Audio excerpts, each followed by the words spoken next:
Well, class, let's go ahead and get started this morning. Glad you're here. Hope everybody had a good weekend. I'm looking forward to trying to get a lot of work done today. What I'd like to first point out to you is that you need to have turned in your bell ringer. What I was wanting you to do there was tell me who you thought was more pivotal in the Reformation, whether that be Luther with his 95 Theses, or whether that be Gutenberg with his printing press. Both men very pivotal. I just wanted you to tell me what you thought and explain on paper your ideas and tell me why one of those two were more important than the other, if more important at all.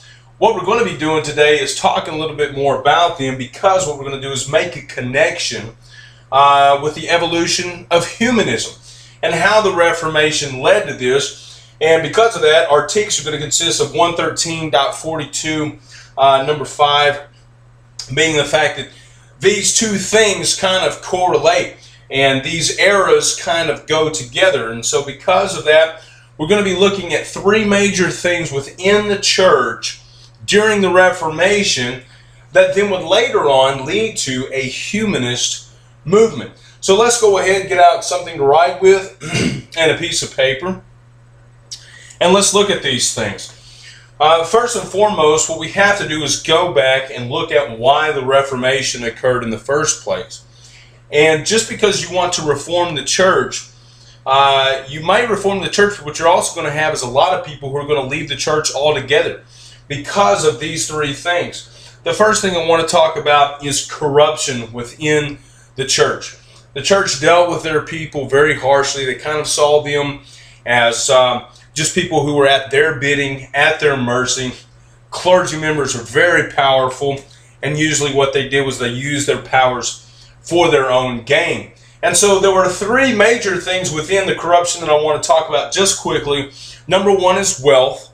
All right, go ahead and write that down.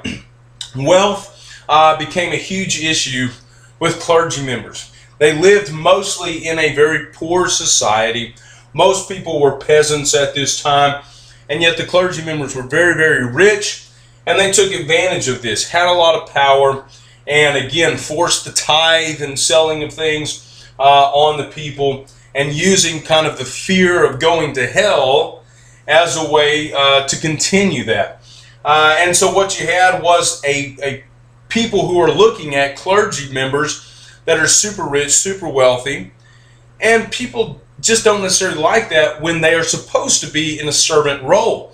Just as people today don't like to see a politician or a pastor who has tons of money, and yet what they're doing is they're trying to preach and teach or tell you what they're going to do, and yet people just tend to shy away from them, because how can you understand where I'm coming from when you have millions and millions of dollars in the bank and I don't have a job?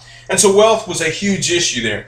You also have celibacy, which is, of course, their willingness to stay away from any kind of intercourse with another woman. And yet, many of these clergy members had children, had mistresses, and of course, most people knew this. And so they were not really people who they felt like they could trust either. Along with that, then, you had the selling of indulgences. And what those were things that you could sell, kind of little keychain things, as we might think of it today, in which the men would go in the hopes of possibly having sin atoned for by buying these, or even possibly having a family member who had died get out of purgatory quicker. And of course, this enraged a lot of people who were educated, but most people this time were not.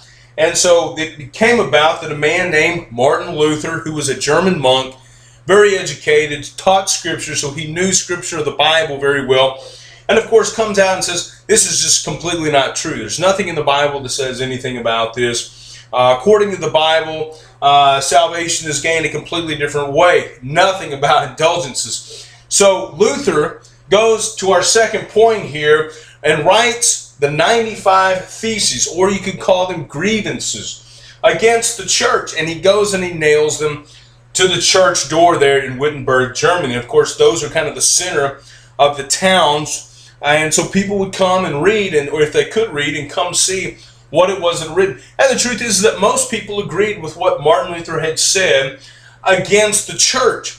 Now, we have to go here into the idea that not only is he able to just write these and put it on a church door, but he also now has, because of an invention known as the printing press. Because in the mid-1400s, this is in 1517, in the mid-1400s, a man by the name of Johann Gutenberg had invented this invention in which now you could make copies of things without having to completely rewrite everything that had been written.